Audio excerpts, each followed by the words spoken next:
Des révélations choquantes sur l'attaque de l'aéroport d'Yori Amani de Niamey au Niger. C'est le thème du forum de cette semaine. Nous sommes au plateau avec Nani Sossou, consultant en communication politique, et l'homme qui ne bouge pas, son Excellence Sogoyou Kegewe, ancien ambassadeur, journaliste. Pour cette seconde partie, c'est pour vous, c'est vous qui animez l'émission, fidèles téléspectateurs, plus de 228 96 08 43 43 pour nous écrire ou commenter cette émission sur les réseaux sociaux qui nous relaient en direct, notre page Facebook et notre chaîne YouTube. N'oubliez pas à l'occasion de liker cette émission pour la protéger. J'ai déjà un premier commentaire à vous proposer venant de Bamako au Mali, c'est Mahaman Barakou qui nous dit bonjour et hommage au plateau. Il y a des éléments très troublants qui se sont passés avant cette attaque de Niamey. 1. La visite de la délégation algérienne. 2. L'annonce d'un officier américain à renouer le dialogue avec les pays de l'AES. Et puis 3. La présence de l'uranium et de la force unifiée des États du Sahel. Est-ce que le doyen peut se prononcer sur ces coïncidences? C'est Mahaman Barakou de Bamako, Mali. Oui, moi, de toutes les façons, si brusquement tu vois ton ennemi qui devient gentil, il faut faire attention. Chez nous, il y a la musaraigne, Nani Sossou. La musaraigne vient dans ton poulailler, elle tue tes poussins un à un. La poule est là, mais personne ne sait. Pourquoi? Parce qu'elle mord le poussin et elle souffle pour atténuer la douleur. Donc, si ces gens-là viennent te faire les yeux doux, c'est qu'ils savent qu'ils vont te frapper et ils soufflent juste pour que, apparemment, la douleur ne soit pas trop sensible. Est-ce que récemment, un ministre ivoirien n'était pas allé au Burkina? Est-ce que ça a empêché Damiba de continuer ses menées sataniques? Non. Je ne vois pas le rapport. Oui, c'est justement... Damiba et la visite non, du ministre ça dit que quand un ministre vient, pour moi, c'est un acte, un geste de paix. Écoutez, on ne s'entend pas, on s'invective tous les jours, laissons ça, c'est le passé. Et tu viens lui dire ça pendant que ton putschiste professionnel est en train de travailler pour tuer celui-là même à qui tu es en train de parler. Donc, quand ces gens viennent tout gentils, qu'ils soient américains, français ou d'autres africains, faites toujours très attention quand votre ennemi devient brusquement gentil pour une raison que vous ne pouvez pas vous-même vous expliquer. C'est ce que je peux répondre. Le prochain commentaire, ce sera Nani Sossou. Bonjour les éveilleurs de conscience africaine. Gilles, le merveilleux, nos grands frères, l'indétrônable, la vérité en face, l'ambassadeur Sogoyou Kegewe, Sossou Nani, que nous sentons très peu depuis un moment. Bienvenue. C'est parce qu'il s'est retranché dans son village en Fouet natal. Village ou ville finalement? Bon, entre les deux, c'est un village. C'est une ville rurale, j'allais dire. Astinam Richard Tagba nous écrit de Lomé Djidjolé au Togo. Franchement, c'est honteux pour nous en Afrique.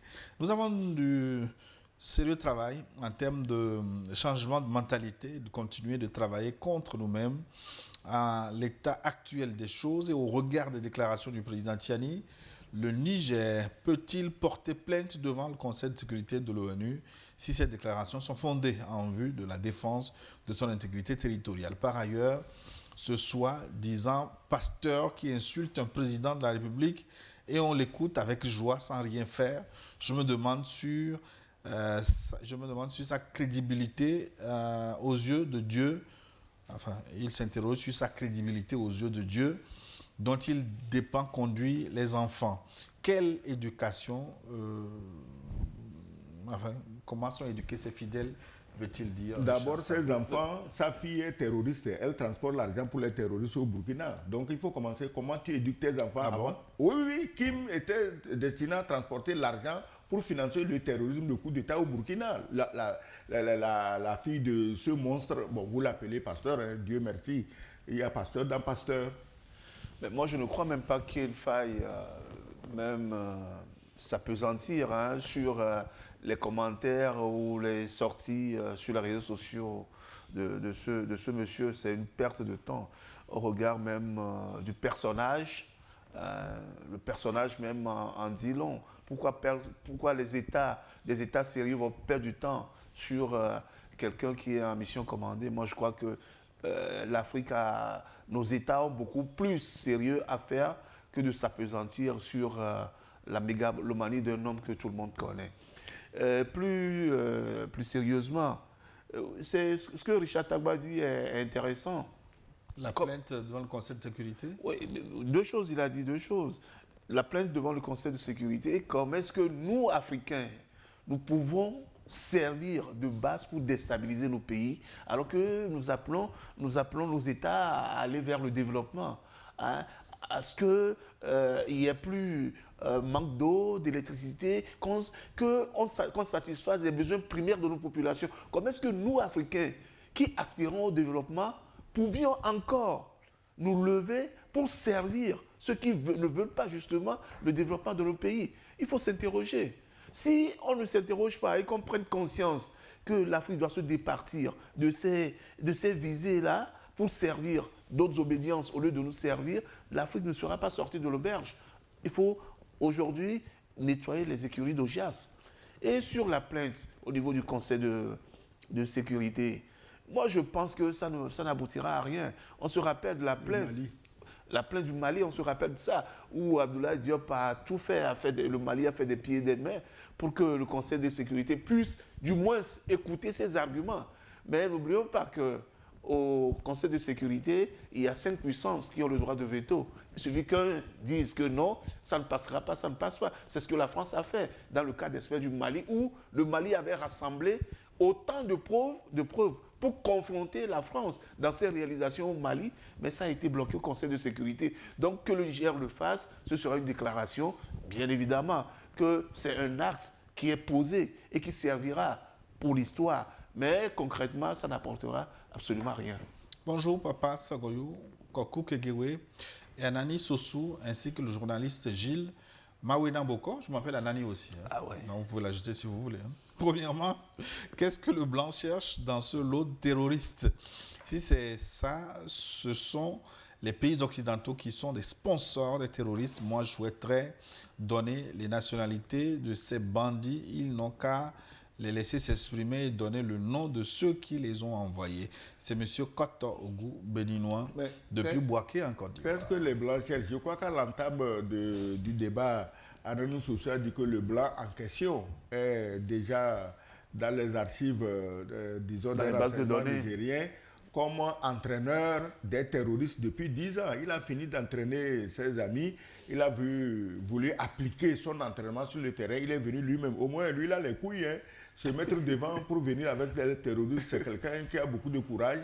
Mais il ne fait pas le poids, même devant le plus humble des soldats nigériens de l'AES ou bien le plus humble des soldats russes qui étaient sur place. Il ne fait pas le poids. J'ai 3 messages venant de France pour vous. D'abord, Gilbert, bonjour le plateau. Cette attaque a fait plus de bien à l'AES. Au moins, ceux qui voulaient savoir comprennent suite... enfin, qu'est-ce qu'il dit? Il y a un truc qui manque. Communiqué de l'AES, qu'en s'attaquant à l'un des 3, ils sont tous concernés. La prise de parole du président Tiani a confirmé que la relation verticale est terminée. Le général Tiani a averti qu'il n'est pas diplomate et sa bouche ne porte pas qu'à leçon. Ça sort comme ça sort. Bravo AES, bon dimanche sur le plateau. Merci Gilbert depuis la France. Un autre de la France, qu'est-ce que ça nous dit? Bonjour Gilles et les co-débatteurs. Il y a 6 siècles, nos frères et sœurs ont été vendus pour des miroirs. Aujourd'hui, certains sont utilisés pour déloger d'autres au profit des mêmes qu'il y a 6 siècles. Est-ce que le noir n'est pas maudit? Qui peut imaginer, ignorer ce qui se passe aujourd'hui, qu'on aime ou pas nos dirigeants? C'est une question de survie pour l'Afrique, comme l'a dit le général Tiani. Il l'a dit, monsieur l'ambassadeur. Comme je l'ai toujours dit sur cette chaîne, l'occidental est toujours dans un rapport de force. Il s'avère qu'il y a des voisins qui aident. N'est-il pas temps de passer à l'offensive dans une zone où on peut faire un coup d'État avec 70 millions de francs CFA?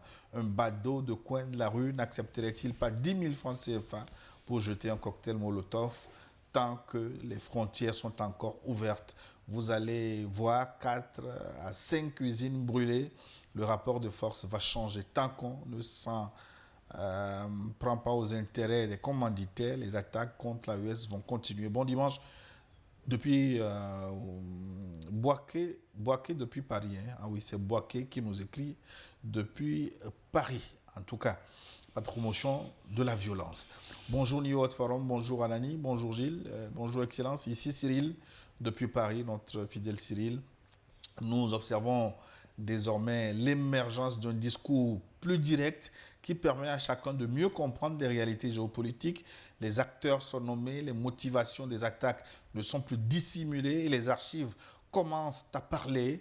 Pour la première fois, le président du Niger cite explicitement les noms de ceux qui auraient commandité ces agressions. Nous espérons que les survivants pourront également témoigner et éclairer ce qui demeure encore méconnu, notamment autour de l'aéroport de Niamey. Les vidéos montrant les corps sont aussi dissuasives. Bon dimanche à tous, c'est Cyril depuis Paris. Il parle désormais du langage direct de Tiani, peut-être d'autres présidents comme toi. Mais pour vous, est-ce que c'est le langage d'étaler sur la place publique le langage direct, c'est IB qui l'a instauré. Ce langage direct-là, c'est IB qui l'a instauré. La diplomatie sans hypocrisie. La diplomatie sans hypocrisie. Et je crois que IB est le parfait sosie d'un certain Thomas Sankara, qui, du haut de la tribune des Nations Unies, disait tout haut ce que tout le monde disait tout bas. D'un certain Kadhafi, qui également n'avait pas sa langue dans sa poche, et qui disait aussi haut ce qu'il faut dire pour éviter la fourberie du langage diplomatique, justement. Et je crois que cette manière de nommer les choses aujourd'hui permet surtout aux jeunes générations africaines de comprendre les enjeux. Et c'est ce que IB a l'habitude de dire, qu'il faut expliquer. Expliquer, continuer toujours par expliquer et nommer les choses. Mais la seule chose dont je ne suis pas d'accord avec un des intervenants, je ne sais pas si c'est Gilbert ou bien c'est quelqu'un d'autre, c'est d'appeler à s'attaquer au bien de l'impérialisme, c'est-à-dire par exemple des ressortissants français. Parce qu'ici, ce qu'il y a, c'est qu'on ne parle pas des peuples. Les peuples ivoiriens, les peuples béninois, les peuples français n'ont rien à voir dans cette histoire. C'est une oligarchie qui est à la tête de ces pays-là, qui sont les sponsors de ces voyous terroristes.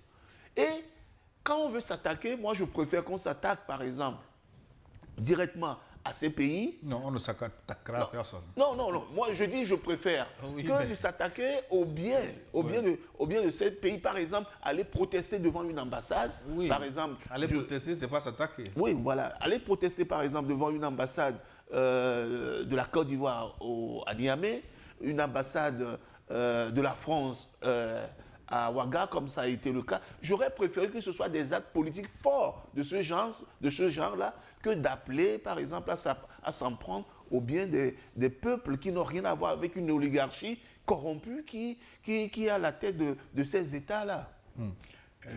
Moi, je crois que le problème, c'est qu'il y a des pays dans la sous-région qui se rêvent le destin de l'Ukraine.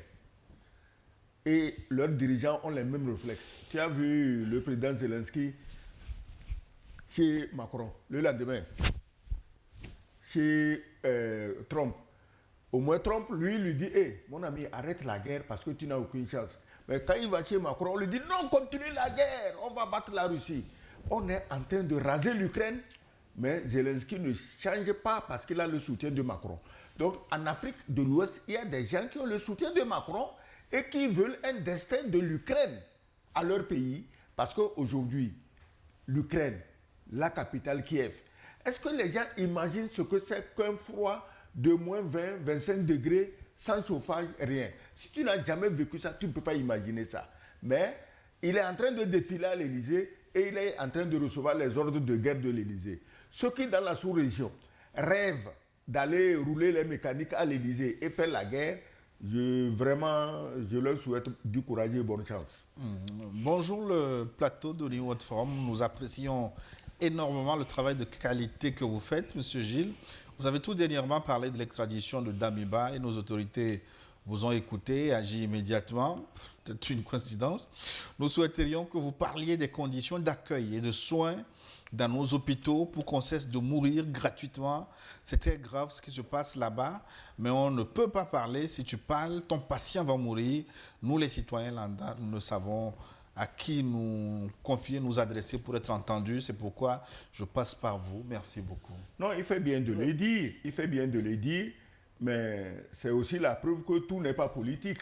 Si quelqu'un refuse de recevoir ton malade, il n'a pas reçu l'ordre d'un politicien pour refuser. Donc le comportement individuel compte. Chacun d'entre nous, au lieu de passer le temps à critiquer, à insulter les autres, chacun d'entre nous doit se donner un comportement qui soit satisfaisant envers ses frères et ses sœurs. C'est tout le problème. Je pense en réalité qu'il est temps que l'Afrique amorce les pans de son développement.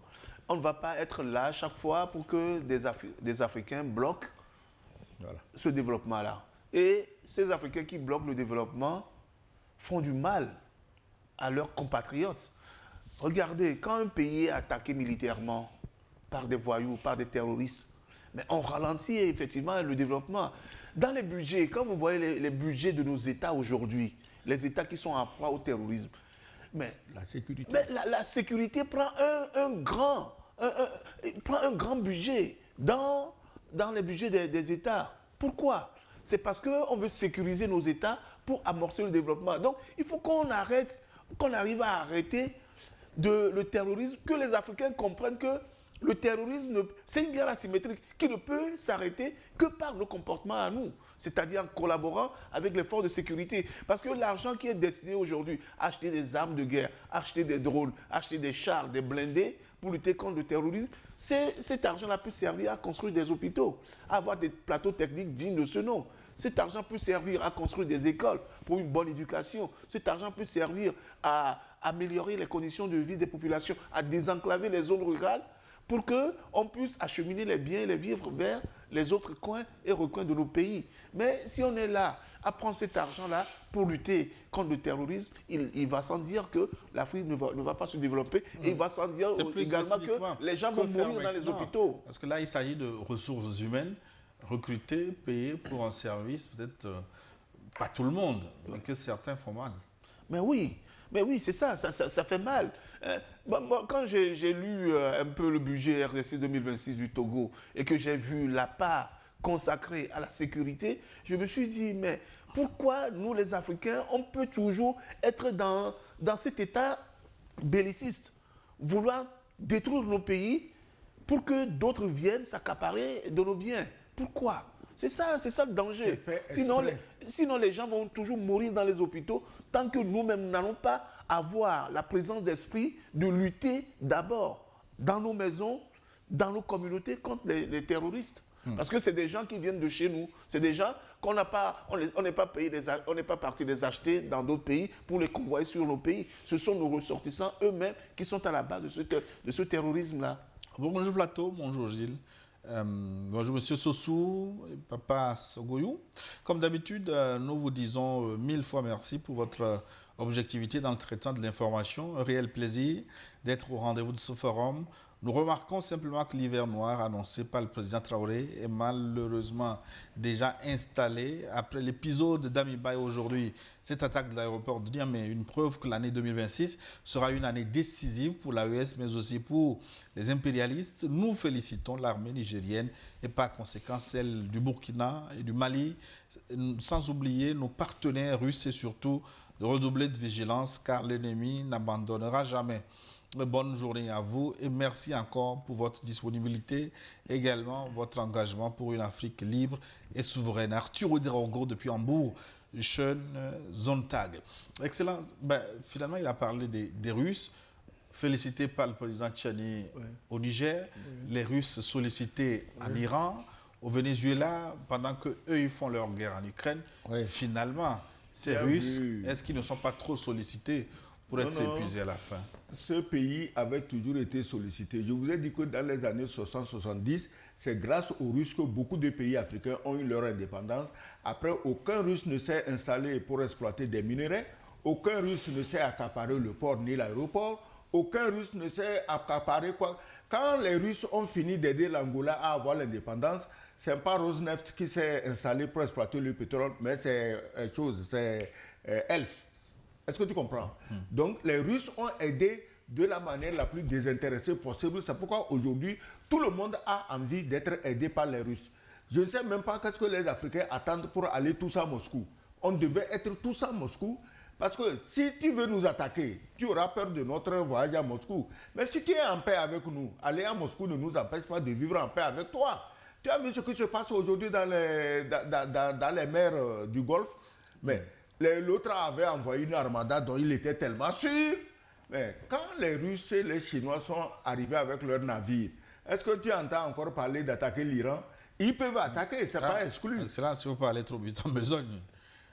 Oui, je dis, hein, quand les Russes et les Chinois sont arrivés dans les eaux du Golfe avec leur armada c'est pour des exercices militaires conjointement avec l'Iran. Ça ralentit le zèle des attaquants. Ça ralentit leur zèle parce qu'ils savent qu'on ne s'amuse pas avec ces gens-là. Alors moi, je suis surpris donc avec les Russes dans l'AES, qu'on envoie encore quelques pieds nickelés, soi-disant, ils sont venus brûler l'uranium. Mes amis, vous allez vous brûler vous-même, parce que les Russes, ils ne plaisantent pas. Hein. Et les soldats de l'AES sont tellement aguerris. Vous les avez fait souffrir depuis plus de 10 ans. Et ils sont tellement aguerris que quand ils vous voient là, ils ont envie de vous manger cru. Donc, n'osez plus aller leur chercher querelle. Chacun n'a qu'à rester chez lui, en paix. Bon, à propos du Golfe Persique, de l'Iran, je crois qu'au-delà même de l'exercice militaire conjoint Chine, Russie et Iran, les États-Unis se sont quand même... ils ont compris qu'après la guerre des 12 jours, qui a permis à l'Iran de défoncer le dôme de fer qui était inviolable, ils ont compris que les Iraniens sont résilients et qu'ils ont développé d'autres capacités, d'autres armes, beaucoup plus sophistiquées, beaucoup plus nuisibles que les armes utilisées, par exemple, lors de la guerre des 12 jours. Et les renseignements, notamment le Mossad, le Shin Bet, la CIA et autres, ils ont quand même essayé d'analyser la capacité de nuisance de l'Iran dans cette zone. Ce qui a encore joué, c'est que à la fois l'Arabie Saoudite, le Qatar, les Émirats Arabes Unis, la Jordanie, ont dit que leur territoire ne servira plus de base. Non, la Jordanie n'a pas dit ça. Non. Bon. Les avions américains se trouvent actuellement en Jordanie pour attaquer.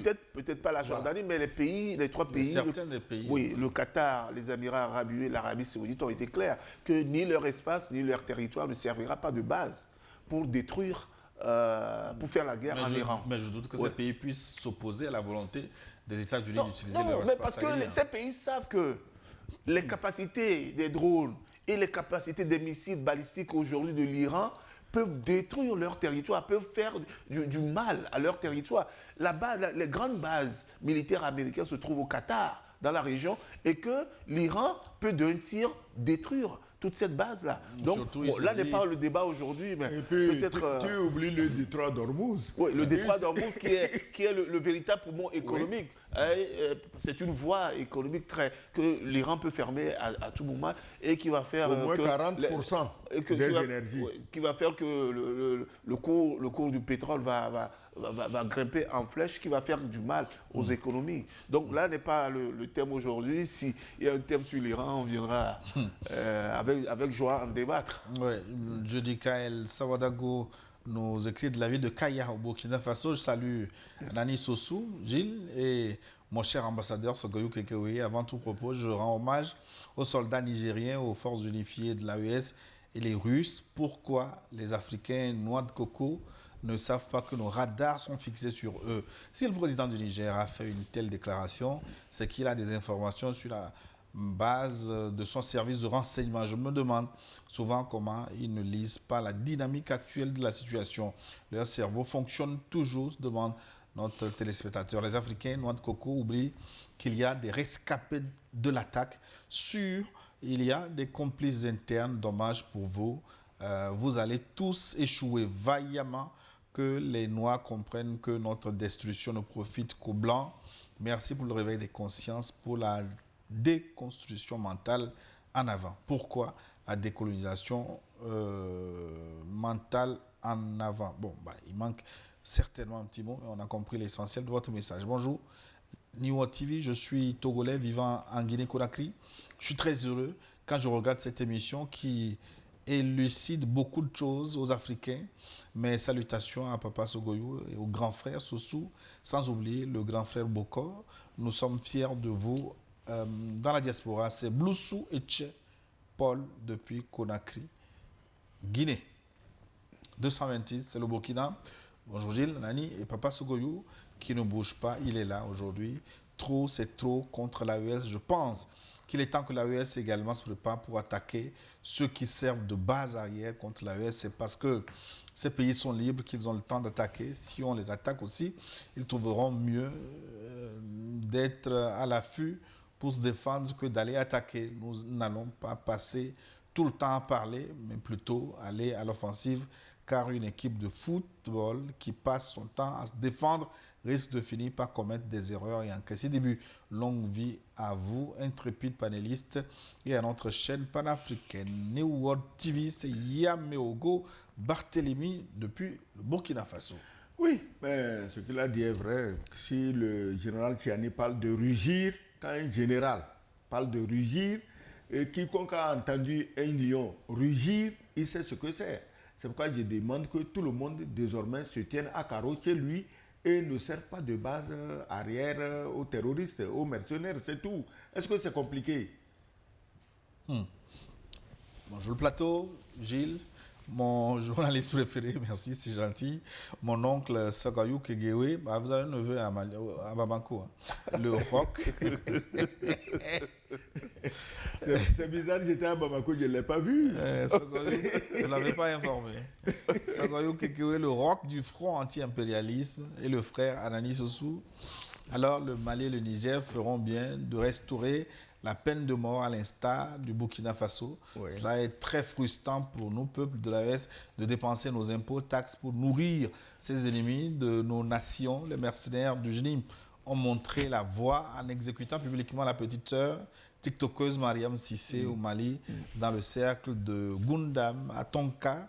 Alors pourquoi se priver de l'approche qu'ils ont eux-mêmes proposée, sachant qu'ils sont des marionnettes des États voyous, soi-disant démocratiques. Victoire à l'AES, longue vie au plateau de New World Forum. C'est Mahamadou Traoré depuis la région de Douanzan au Mali. Merci de votre riche participation. Maintenant, nous retrouvons un téléspectateur depuis la France, Mbote Gilles, ainsi qu'à toute l'équipe de New World. Mbote Nayo, force à Papa Sogoyou et à Tonton Anani, cette soi-disant revendication de l'attaque par l'État islamique relève d'une véritable farce de mauvais goût. Le chef d'État européen cité ainsi que ses valets locaux qui ont téléguidé cet attentat honteux cherchaient à commettre un crime contre l'humanité. Tout cela dans le but de faire croire que le Niger ne serait pas capable de gérer ou d'exploiter l'uranium. Ces dirigeants qui ont soutenu cet acte pensaient sans doute que la radioactivité n'allait pas se propager à l'ensemble de la région. Pourtant, quand on sait que l'Europe elle-même a été profondément marquée, effrayée par la catastrophe de Tchernobyl, cela fait froid dans le dos. Il est inquiétant de constater que certains Africains soient prêts à tout, même à père et mère, pour servir des intérêts extérieurs. C'était pas une attaque contre l'AES, mais une tentative de décimer toute l'Afrique de l'Ouest. C'est bien l'hiver noir qui commence, que nos chefs d'État ouvrent les yeux. Oui, j'allais dire ceci. Si l'uranium est, disons, éparpillé, explosé, n'oubliez pas que nous sommes en période d'harmattan et que les vents viennent du nord vers le sud. Ça veut dire quoi? Ça veut dire que des pays comme le Nigeria, comme le Bénin, comme le Togo, comme le Ghana, comme la Côte d'Ivoire auraient respiré plus d'uranium qu'un habitant du Niger qui est du côté nord du Niger. Est-ce que les gens savent ça? Est-ce que ces soi-disant mercenaires terroristes, est-ce qu'ils connaissent la géographie? Est-ce qu'ils connaissent les saisons, les directions du vent? Et ceux qui s'amusent à héberger ces terroristes, s'ils sont situés du côté sud du Niger, c'est qu'ils n'ont pas réfléchi. Leur population va mourir comme des fourmis. Oui, mais je me suis déjà interrogé ici sur le mode opératoire de communication des terroristes, que ce soit de l'État islamique ou bien du GNIM. Ils n'ont pas cette habitude-là de communiquer de cette manière, sans image. Et on a constaté quand même que cette fois-ci, l'État islamique a revendiqué la paternité de cette attaque-là sur l'aéroport de Niamey, sans apporter aucune preuve. Donc c'est difficile à croire de s'approprier la paternité d'un acte sans qu'on ait la preuve. Alors que ces organisations terroristes nous ont habitués à une forme de communication où ils nous montrent les preuves, hein, que voilà ce qu'on a fait. Et ces preuves-là, c'est quoi? C'est psychologique. Quand ils montrent les images, c'est psychologique. C'est pour dire que même avec la force unifiée de l'AES qui est à l'aéroport, avec les militaires nigériens, avec les services de renseignement, nous sommes quand même arrivés à défoncer ce dispositif sécuritaire-là pour s'en prendre quand même à l'aéroport. Mais cette fois-ci, on n'a pas eu cela. Et c'est ça qui me fait douter un peu du fait que l'État islamique revendique d'air chef la paternité de cette attaque-là. Ça me sidère un peu. Et l'autre chose, c'est qu'on nous montre que, même sur les médias mainstream, on nous montre que l'image satellite de l'aéroport de Niamey. Donc ça cache quelque chose. Or, on sait que sur des médias mainstream, les groupes terroristes ont leur porte-parole, hein, qui d'avance savent ce qui devrait se passer et qui, après, nous décrivent le mode opératoire de comment ça s'est passé. Mais cette fois-ci, on n'a pas vu tout cela. Donc ça doit interroger forcément. Moi, je crois qu'il y a un mystère et je suis sûr que dans peu de temps, le Niger nous dira le mode opératoire, comment ils sont arrivés dans l'aéroport. Et nous ne serons pas surpris d'apprendre, hein, qu'il y avait peut-être aussi des complices à l'intérieur. Parce qu'un aéroport, ici on a un aéroport, hein, ne rentre pas dedans qui veut. Hein. Il y a un aéroport ici, hein. Ne rentre pas qui veut. Ce n'est pas un lieu de promenade du dimanche, hein, ce n'est pas la plage. Quand tu vas à l'aéroport, bien avant l'aéroport, les mesures de sécurité sont dissuasives. Oui, mais bon, reste à savoir s'ils ont pu pénétrer dans l'enceinte de l'aéroport parce qu'ils ont utilisé des roquettes. Mais ce qui est certain, c'est qu'il y a quand même des complicités internes. Et il y a aussi des complicités externes par rapport aux images satellites. Je disais tout à l'heure, mais on n'a pas insisté là-dessus, je disais tout à l'heure que la société Orano, qui exploitait l'uranium du Niger, avait dit qu'elle va contrôler par satellite les cargaisons d'uranium qui sont à l'aéroport. Est-ce que vous comprenez la gravité de cette affirmation-là? La gravité de cela qu'une société dit vouloir contrôler par satellite l'uranium stocké dans un aéroport qui est une zone très stratégique. Donc, si les terroristes ont pu accéder aux cibles, hein, sur cet aéroport-là, notamment la force unifiée, l'état-major de la force unifiée, les drones et l'uranium, s'ils ont pu accéder, c'est que quelque part, il y a une puissance extérieure, bien une force extérieure qui a fourni les renseignements à ces voyous qui viennent de la brousse, qui ne disposent pas de ces techniques-là. Mais je pense qu'il est temps aussi de se débarrasser de cette cargaison d'uranium, non? Oui, Issam Korano déposera plainte contre quiconque achètera l'uranium. Mais Général Tiani, vendez-nous ça à Kim Jong-un ou aux Iraniens. On va voir la plante d'urano, à quoi il va ressembler. Parce qu'il dit ça en pensant aux Russes. D'accord. Même les Russes, si vous vendez ça aux Russes, ils vont faire quoi? Ils ne feront rien. 2 ou 3 avions cargo nord-coréens viennent ou iraniens viennent, ils enlèvent l'uranium. On verra bien s'ils peuvent être abattus. On n'a pas à garder ça dans un lieu fréquenté.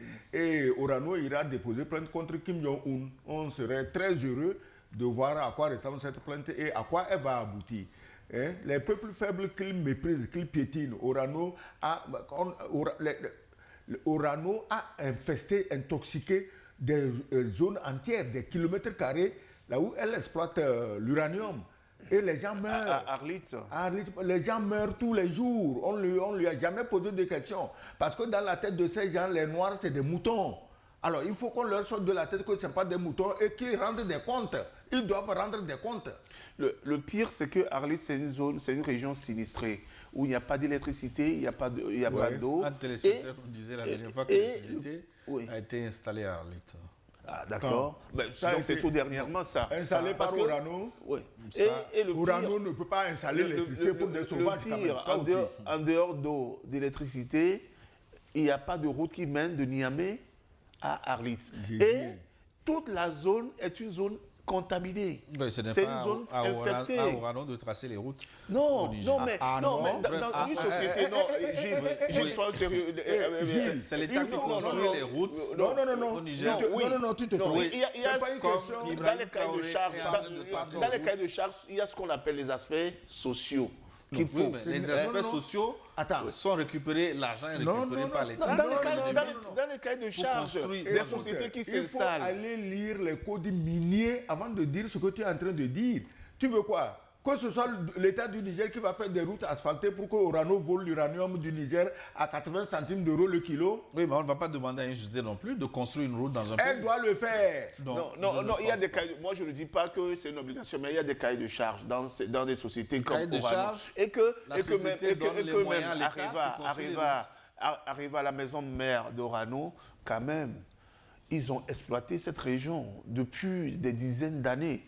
Comment est-ce possible que vous exploitez des gens, les sous-sols des gens, vous vivez, des populations vivent dans ces endroits-là et que ces endroits n'ont même pas d'eau potable, n'ont même pas d'électricité, n'ont même pas d'hôpitaux et que cette société qui exploite Areva et Orano qui exploitaient de l'uranium pour enrichir les centrales nucléaires françaises qui permettent aux Français d'avoir de l'électricité, de nourrir leurs industries et que ces zones-là ne puissent pas avoir de l'électricité. C'est quand même, même si l'État, même si ce n'est pas dans des cahiers de charges, même si ce n'est pas dans des cahiers de charges, la société elle-même peut se dire mais non. Il faudrait qu'on développe cette zone-là pour au moins satisfaire les besoins primaires de ceux que nous exploitons.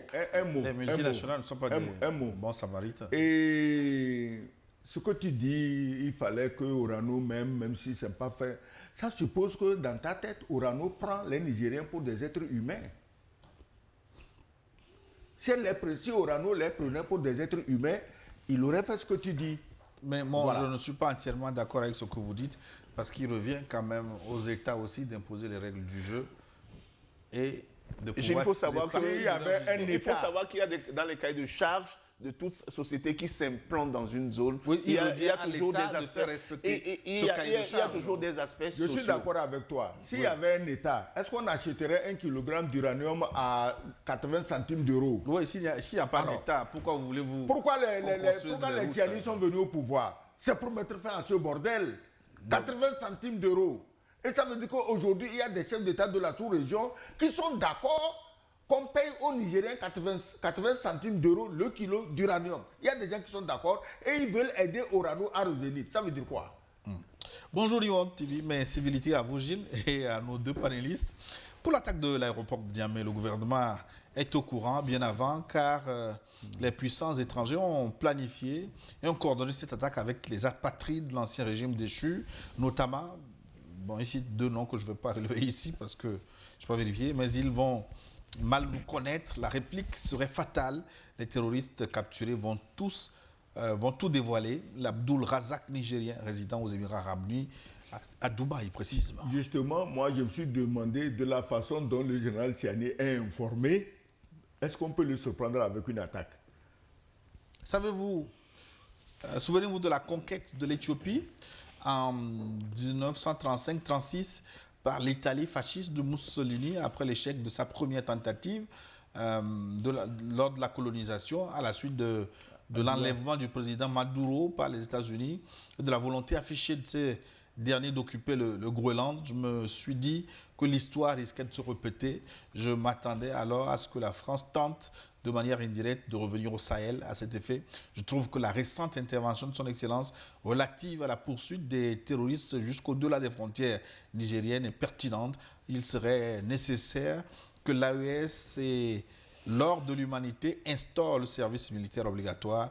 Enfin, je trouvais étrange l'adage selon lequel qui veut la paix prépare la guerre, mais cela est indispensable aujourd'hui. Eli, depuis les États-Unis. Le général Tiani a déjà sonné la mobilisation générale au Niger. Ça veut dire quoi, sonner la mobilisation générale? Ça veut dire que tout Nigérien qui est déjà 18 ans peut s'incorporer dans l'armée.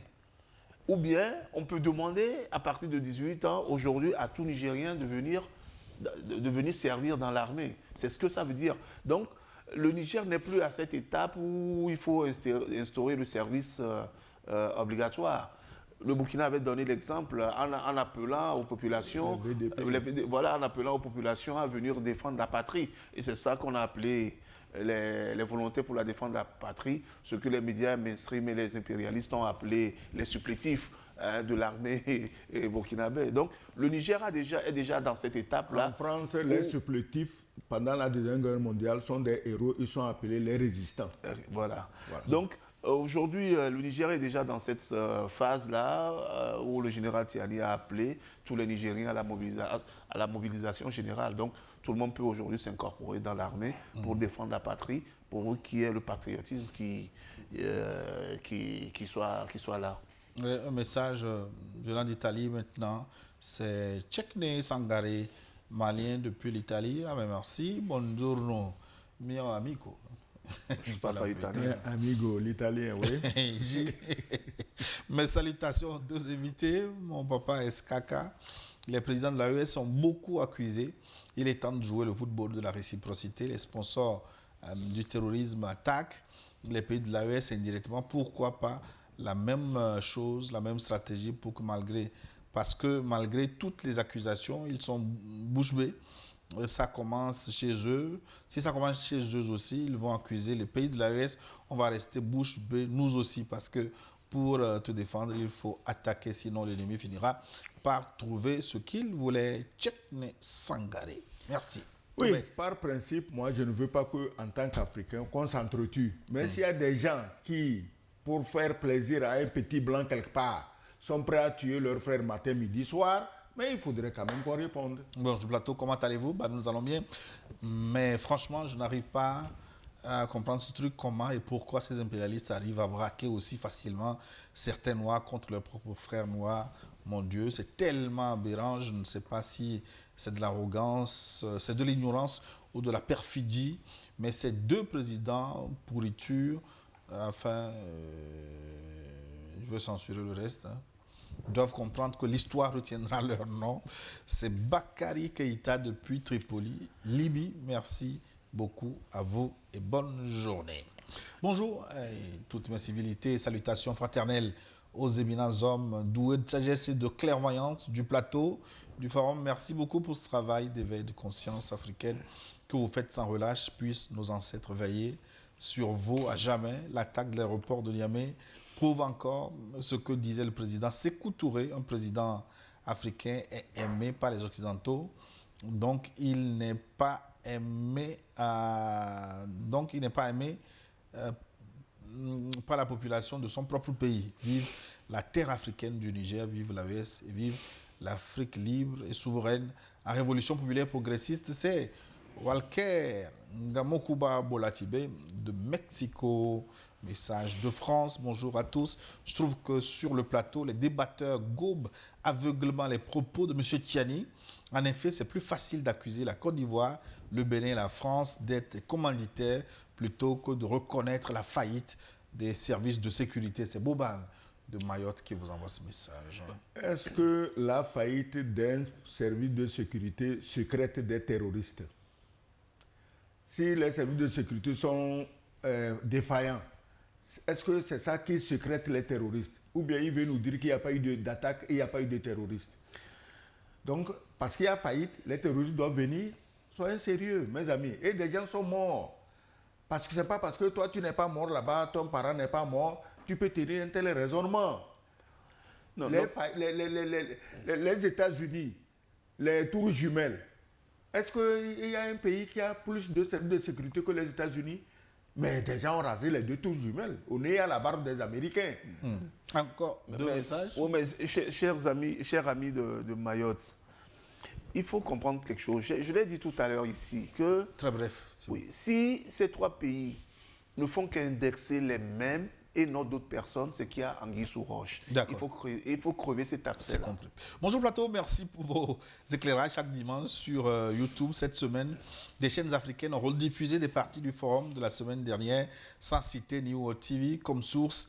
L'une d'elles annonçait même écouter nos spécialistes en parlant de vous, le plateau. S'agit-il de vol de contenu ou de republication autorisée par votre chaîne? Il s'agit forcément de vol. Bon dimanche à tous. Catherine, épouse d'un Togolais en Belgique, très contente de revoir Anani Sossou, belge aussi. Ah ouais, voilà, c'est une compatriote d'un pays d'adoption, j'allais dire.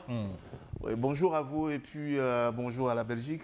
Bonjour Gilles, bonjour Excellence. C'est Anani, les deux candidats présidents au rôle de proxy comme l'Ukraine, tous les deux sont sortis parler de jalousie envers le Bénin ou pour Ouattara déposer plainte contre le général Abdourahmane Tiani. Quoi qu'il en soit, quand l'AES va commencer à faire exploser dans des casernes de mercenaires français à Tourou, ils vont commencer à réfléchir aux conséquences d'être proxy dans notre pays contre ses voisins. Salutations à vous, c'est à Clesson Antoine Balouki depuis l'Allemagne. Je vous donne ce dernier message qui nous vient de quel pays là? Le temps que je vous le retrouve. Plus 86. C'est où? C'est loin ça. Bonjour le plateau, c'est Alain de Pékin, Chine. Voilà. J'aimerais féliciter le Niger et l'AES pour avoir tenu fort devant cette attaque dangereuse des ennemis. Ce que je voudrais ajouter est que la force de l'AES réside dans l'unité nationale et par extension, celle dans... par extension, qu'est-ce qui veut dire? Cela est encore plus important car ils ont pour alliés les Russes. Il suffit d'analyser le cas de la Syrie et du Venezuela pour comprendre que s'ils laissent prospérer les traites et la division, la Russie ne viendra pas les sauver. Longue vie à l'AES et bon dimanche à tous. On va conclure cette émission. 1 minute chacun, Anani Sossou. Oui, moi ce que je voulais dire, c'est qu'il faudra que dans la sous-région, on fasse bas la terre. C'est une sous-région qui est déjà très instable politiquement, et militairement et de manière sécuritaire. C'est une sous-région qui peut basculer du jour au lendemain. Donc il faut que nos chefs d'État arrivent à trouver les compromis nécessaires pour ramener la quiétude. Il faudra que les pays qui sont souvent cités comme servant de base arrière pour la déstabilisation des États du Sahel puissent montrer une volonté de collaboration avec les États du Sahel afin de ramener de l'harmonie dans la sous-région. Parce que n'oublions pas une chose, si un pays tombe dans la sous-région, c'est toute la sous-région qui tombe. S'embraser. Merci. Oui. Excellence. En tout cas, je l'ai toujours dit, un seul pays, pour le répéter, tombe. Parce que je suis surpris que des gens croient qu'on peut brûler l'AES et puis chez eux, c'est la paix, ces choses. Non, ça ne se passera pas comme ça. Donc, nous devions nous mettre ensemble pour venir à bout du mercenariat qu'on appelle terrorisme, qui ne vise que les richesses du sous-sol de tous les pays de l'Afrique occidentale. Donc, ce n'est pas la peine qu'on se divise, qu'on s'entretue, ça ne sert absolument à rien. Comme les pays visés disent qu'ils sont innocents, je me dis que quand les gens de l'AES vont poursuivre les terroristes jusqu'à leur territoire, leurs armées sortiront pour épauler les armées de l'AES pour venir à bout des terroristes qui courent se réfugier chez eux pour les compromettre. Merci. Excellence. Nous remercions également l'équipe technique et Gildas Majako était à la réalisation. Didier Samon sur les réseaux sociaux. Aujourd'hui, Hervé Tetagan n'était pas avec nous, on le salue. C'est Christian qui a assuré la diffusion, Patrick Ayele, sur les ondes de FM. Merci à tous. Les téléspectateurs aussi qui étaient nombreux à nous accompagner. On se retrouve la semaine prochaine pour un autre numéro. À très bientôt.